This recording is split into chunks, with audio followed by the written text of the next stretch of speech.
What is up, guys? Happy birthday to us! Woo! I thought, how can I start this whole entire session together? And I was like, birthday suit? A little too formal for me. So this is all you get. All right, happy birthday. And before we get going, I want to ask you to turn to someone, all right? And that's when I say, welcome to church. Go. Do it right now. Go.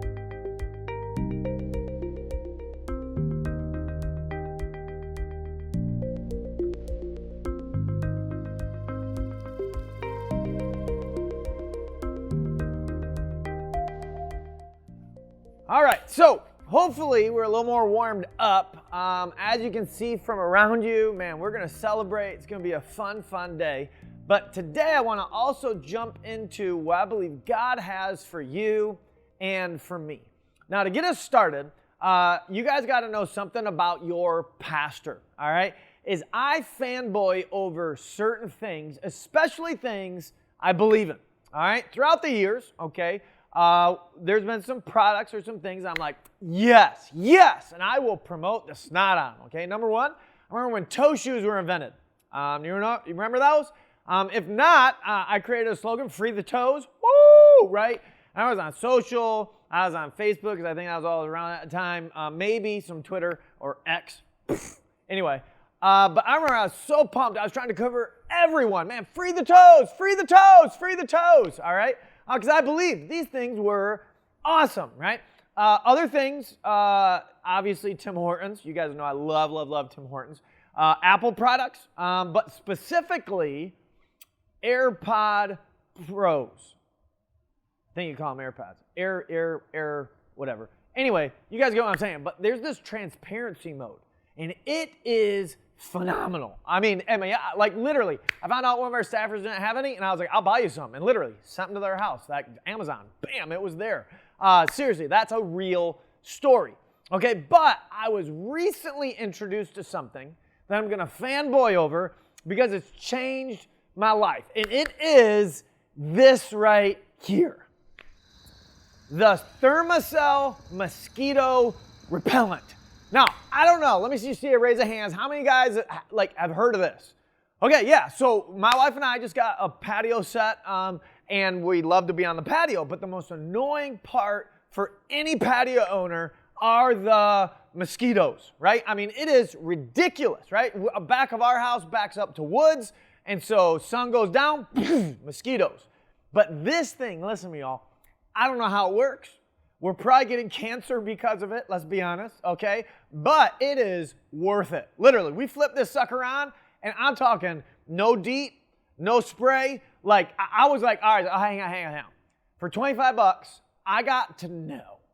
And so I went out there shirtless, like come on, I got my meat out, come on, mosquitoes, and nothing. I mean, it was fantastic. Now, listen to me, here's what I know, is that everything from toe shoes to AirPods, to mosquito. Okay, like here's what happens. You will hear that from me. And here's what we start to do. We go, are you sure it actually works? Or you have them real pessimistic people like, not my backwoods, not my yard, that will never work for me, right? And the reason we're talking about this is because by nature we have this pessimistic personality, because I think for a long time we've been duped by a lot of awesome things that really weren't that awesome, right? And therefore what happens, right, is what happens physically then transpires to a spiritual reality, where if you think about this, all right, and then we're going to bring this up to a Jesus perspective. Okay, I don't know what your background is. Like, you maybe grew up in church. Maybe you grew up in a charismatic church where it was very, very emotional, and then you kind of saw what happened there. You maybe saw what happened with an aunt or an uncle, and then all of a sudden they lost their faith, and then you're going, well, what kind of God? I thought God spoke to you. Right? Or maybe you doubt the goodness of God because maybe you've been hurt by someone of God. Maybe you just doubt church. Maybe you're here trying to hope to find something in church today. But here's the problem with you, with me, with all of us, is that when it comes to Jesus, we doubt in His promises. We doubt that it could actually work for me. That's what some of us do. Not all of us, but some of us.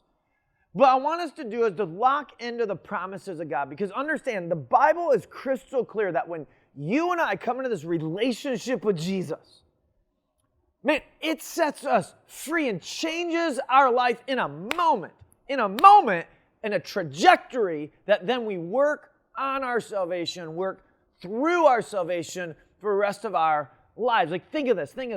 Scripture teaches us that when you meet Jesus, you inherit the Spirit of God. Yeah, what that means is, could you imagine a life where in the moment, like you never have to feel lonely again, because His promise to you and me is that He will never leave us nor forsake us. Could you imagine that life? Could you imagine a life where literally you love your neighbor as yourself?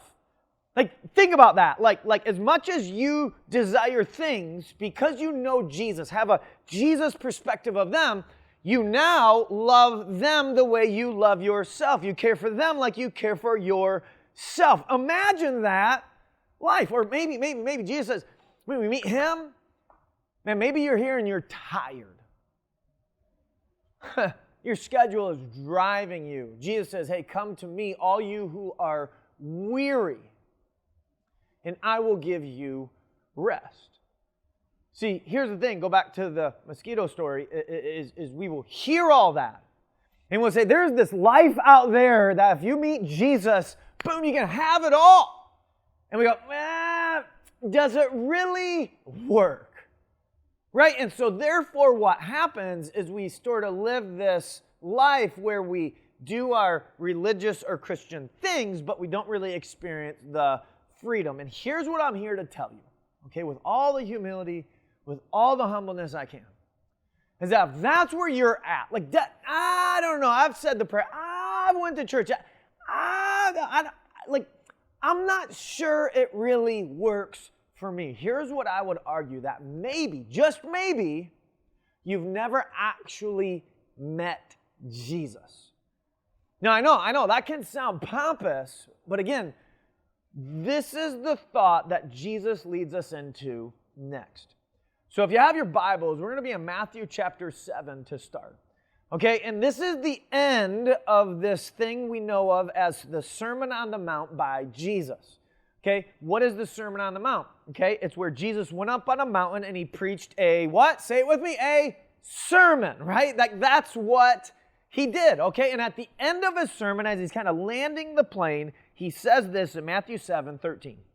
Enter through the narrow gate. For wide is the gate and broad is the road that leads to destruction, and many enter through it. Now, think about that. He is saying that there's this narrow road that leads to life, and then there's a broad gate, and He says, many are on the wrong road. Many, right? And He says this, but small is the gate and narrow is the road that leads to life, and only a few find it.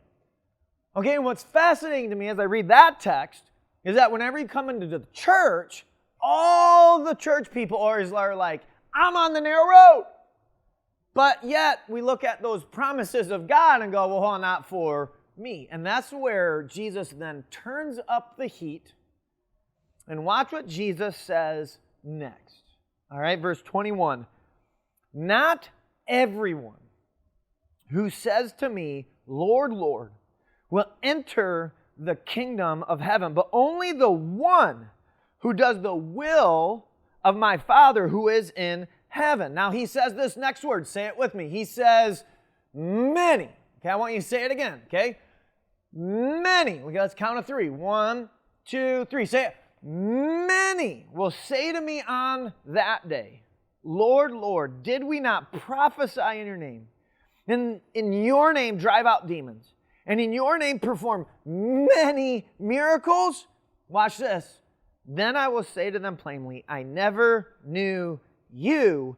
Away from me, you evil doers. Now, see, for me as your pastor, that messes me up. Because what he's trying to remember, there are many in this world missing the narrow road. But coincidentally, the reason they're missing that narrow road is because it seems like there are many. Think about it, just using the same words. He's saying many are tricked into thinking that they are good, that they are making it happen, that they're getting into heaven. And he says, there's going to be this point where I have to look at them and go, no, like I never knew you. And here's why this is so scary, okay? You just come into this. Because the people that he says that to did miracles, cast out demons, even prophesied in his name. And maybe it's just me, but I've never done a miracle. I've never but stand up, bam, I've never done that. And I'm looking at this going, holy smokes, how many people are missing it? And I would argue those that when I speak the promises of Jesus go, I don't know. And if you don't know what it is to live in the freedom, then I would argue you might be in trouble. Might be in trouble of when it comes your day, Jesus just says, bye. I said, bye, because you didn't know me. Again, as that makes you maybe squirm, that goes, wow, that is intense. It is, but that's where Jesus leads us. And so what we're going to do for the rest of our time is we're going to have your campus pastor come out, and we're going to ask a series of questions just to you, for you to really internalize, because what I want, okay, is number one, for you to know beyond a shadow of a doubt that, you know what, I know Jesus. I know him. I know him. But then secondly, is I want him to come into your life in such a way that the promises of him, think about that, the promises really do come to fruition and you live in his freedom. So with that, we're going to invite your campus pastor out to take you through a series of questions.